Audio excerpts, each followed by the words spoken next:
Hello everyone! So in this chapter, we are going to learn about Newton's law. Are you ready? So let's get started. Before that, let's meet our team members. Hello guys, I am Miss Shafika. Hi everyone, I'm Miss Nee. Hi, my name is Miss Ain. Hello everyone, I am Miss Fazlynn. The objective of these topics: first, students can determine precisely about each of Newton's three laws of motion.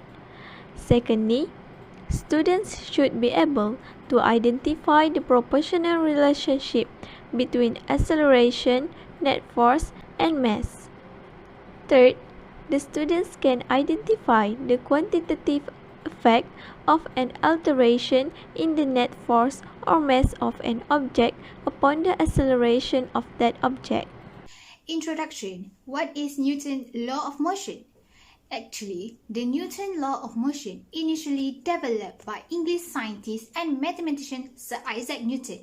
It defined the relationship between forces acting on a substance and its motion. Before we go any further, let me give you a quick overview of Newton's law. Newton's law are grouped into three categories. The law of inertia is one of the most well-known of the first law. The second law involves the formula F equal to ma, which is influenced by mass. And the third law, which is the most important, is concerning forces that have the same magnitude but move in the opposite direction. The image on the screen is an illustration of one of the three laws of motion that you can examine.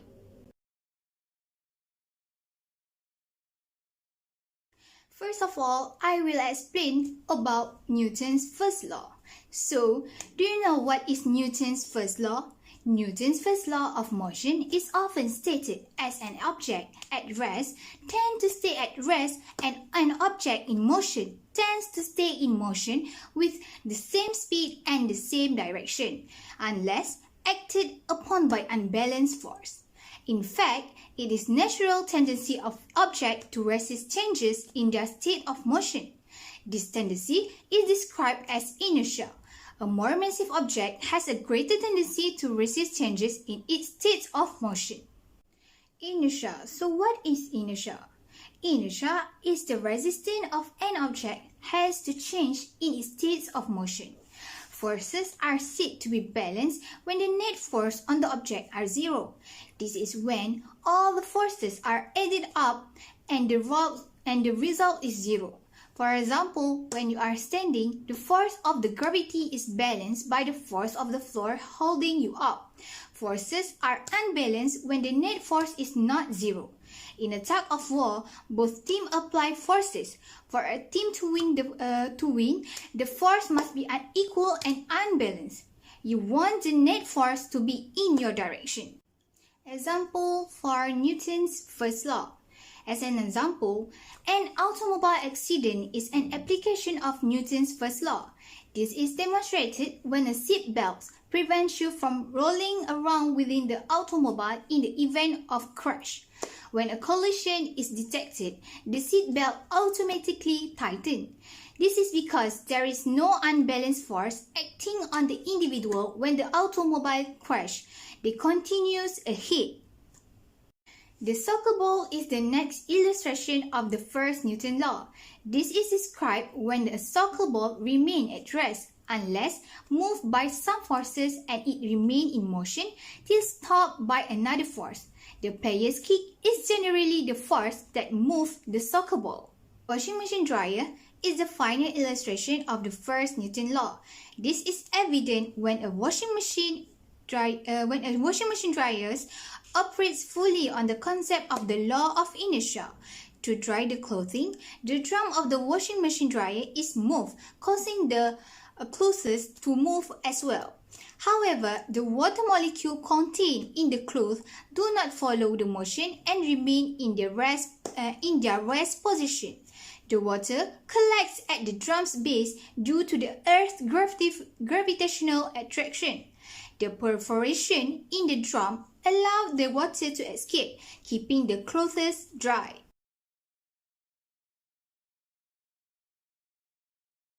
Okay, next, we go to the second Newton of law. First, I want to ask all of you, do you still remember the first Newton of law? For the first law, everybody will remain at rest or continue to move with uniform velocity unless an external force is applied to it. So, what is the relationship with the second Newton of law? So, we go to the cases what happened when the forces are unbalanced. So, there will be an acceleration appear to it. What do you think the acceleration will depend on? Okay, let me show you. Let's say the ball that have been kicked by the boy is 10 Newton and the other one is 20 Newton. Which case of the ball that acceleration will be more?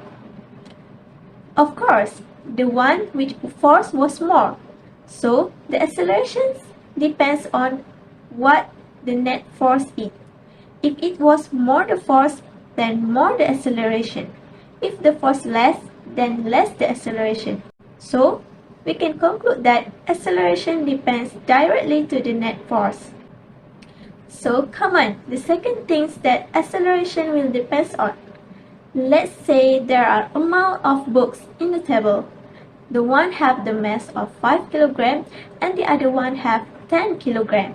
Now, if you apply 10 units of net force to each of them, which one do you think will accelerate more? Of course, the one with 5 kg will accelerate more because it has less of mass.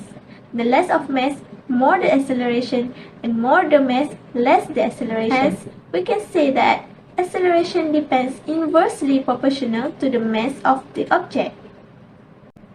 We can also say that the second Newton of law is directly proportional to the net force and inversely proportional to the mass of the object.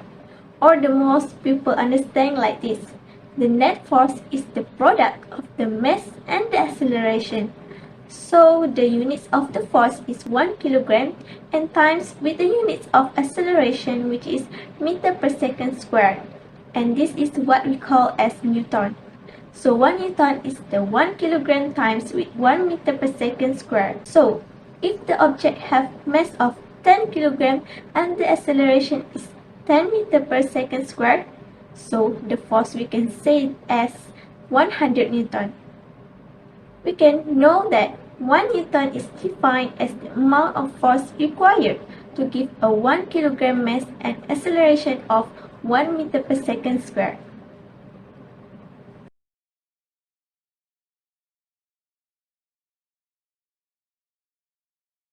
Newton's Isaac once said that every action has an equal but opposite reaction. What does he really mean? If you are studying the third law, the only question that you should have is what happened when two objects interact with each other. Say that you put a book on the table. The book will exert a force toward the table, and the table will also exert an upward force toward the book. From this interaction, it will resulting in two forces. These two forces are called action force and reaction force. The force on the table are called action force, while the force on the book are called reaction force. These two forces have same magnitude but in opposite direction. This display just proves Newton's Isaac third law Newton quotes earlier. This also means that when two objects are interacting with each other, each of the objects will have force on each of them. Let's see example for a better understanding. In the video, you can see that the whale body push against the water back and the water push the whale forward. The interaction between the whale and water causes the movement of the whale. Let's see another example in different perspective. From the video, you can see that the exhaust from the rocket will create a downward force which will also create an equal but opposite thrust in upward direction. This action-reaction force make it possible for the rocket to fly. But there is something interesting in third law. What happens when a gun is fired? From the video, you can see that the gun will exert a forward force on the bullet. The bullet will also exert an equal but opposite reaction force on the gun.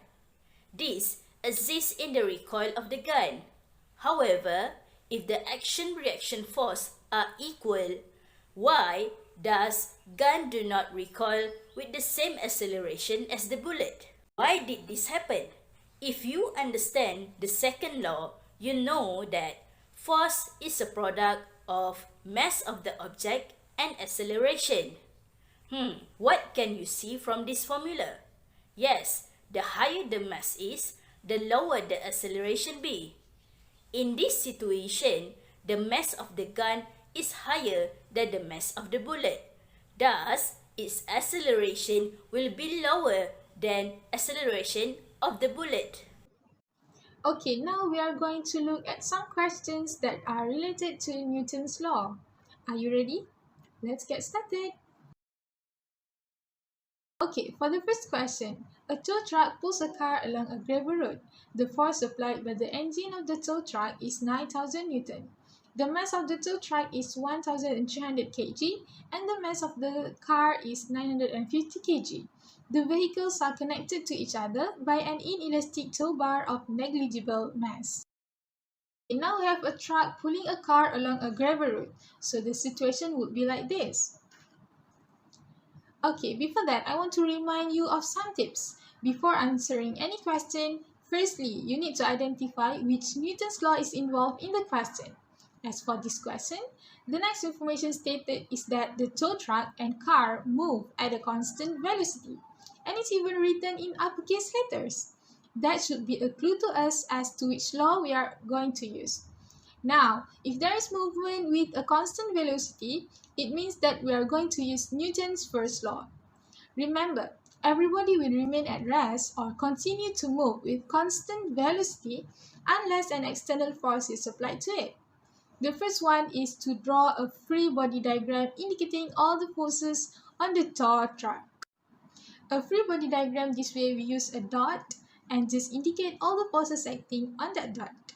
Now we are going to draw a free body diagram for all the forces acting on this truck. I'm going to have my dots and the tow truck on the surface, so we can put a normal reaction acting on the dots. Next, the truck also have mass, so this is the force due to gravity. Okay, after that, the engine will have a force and we have driving force acting to the right in about 900 Newton. After that, we also know that the truck pulls a car and there is a tension force acting on the tow truck. Lastly, we know that the tow truck has tires that move on the surface and it must have friction force acting on the truck as well. So these are our final free body diagram. Easy, right? Okay, let's move to the second question. If the coefficient of kinetic friction between the car tires and the road surface is 0.45, calculate the magnitude of the tension in the tow bar. Now we have mu is equal to 0.45. In the first part, we already know that the car moves with constant velocity and it's involved Newton's first law. We can take a look at our free body diagram again. We have the forces in vertical and the horizontal. We also know that the truck is not moving up and down, means F net is equal to 0. But the truck and car are moving with a constant velocity. We also know that forces in the horizontal will also give us net force equal to 0. So for the horizontal forces, the driving force, which is 900 Newton minus forces of tension and minus friction force, should be equal to 0. We know that friction force is equal to mu, and we then need to find normal force to get the value of our friction force. Resolve vertically and we substitute the value of weight and we get 12740 Newton for our normal force.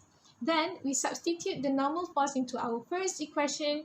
Then finally we get 3267 Newton as our tension force. Easy, right? Okay, students, are you excited to continue with the next question? Yes, good job. Let's take a look at the second question. The question is, a particle of mass 5 kg is pulled along a roof horizontal surface by a string parallel to the surface. If the tension in the string is 20 Newton and the coefficient of friction between the particle and the plane is 1/3, find the acceleration of the particle. Okay, like I said before, we should firstly identify which Newton's law is involved in this question. We know the question asks for the acceleration. It means our body particle must have acceleration works on it. We can conclude that this question involves second Newton's law. Before that, do you still remember about the second Newton's law? I know you forget about it. Okay, Newton's second law stated that when an external force is applied to a body of constant mass, the force produces an acceleration which is directly proportional to the force. Okay, now we have to sketch our free body diagram. Like usual, our particle is at the middle. Then there is a normal force acting upward and weight downward. There is also tension to the right with this 20 Newton and also friction force at the left. Next, we know that our horizontal and vertical should equal to MA. As for horizontal, T minus friction force, which is Fr, is equal to MA. Then we substitute the value of T and coefficient of friction, thus we get this as our first equation. Okay, next we know that friction force involves the value of the normal force, right? So how do we get the normal force?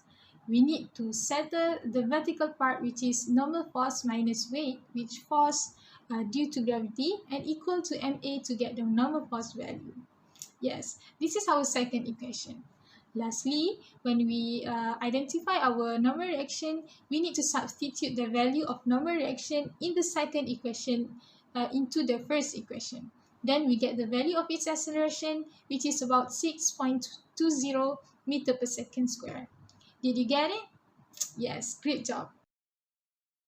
Okay, students, we already answered questions that related to the first and the second Newton's law. So how about the third law? Is it difficult? Okay, let's move to the third question. The diagram shows a particle of mass 8 kg connected to a light scale pen by a light inextensible string which passes over a smooth fixed pulley. The scale pen holds a blocks of masses 7 kg. Find the acceleration of the system. Okay, now we know that this system have two particles exerts on each other. Thus, we can identify that this question involves third Newton's law. In the third law, it stated that when a body A exerts a force on a body B, B exerts an equal and opposite forces on A, suitable in our case now. Okay, we know that the first particle is heavier than the second particle, which is the first particle is about only 8 kgs and the second particle is only 7 kgs. We can assume the movement of the first particle is downward as it is heavier than particle 2 and the particle 2 will move upward. Alright, the first equation for the first particle is W minus T equal to MA.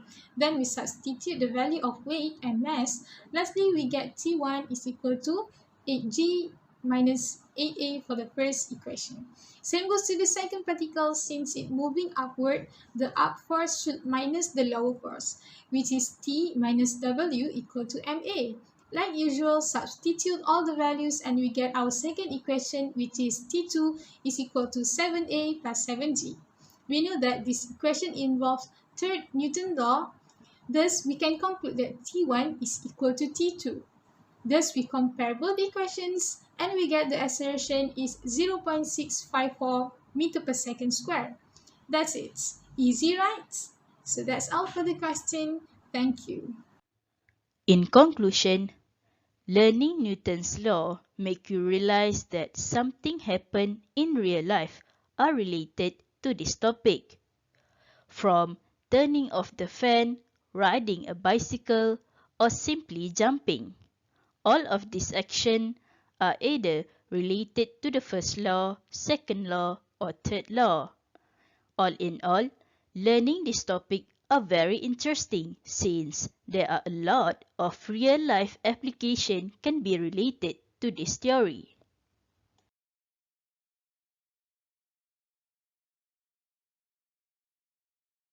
Thank you for watching. Goodbye everyone.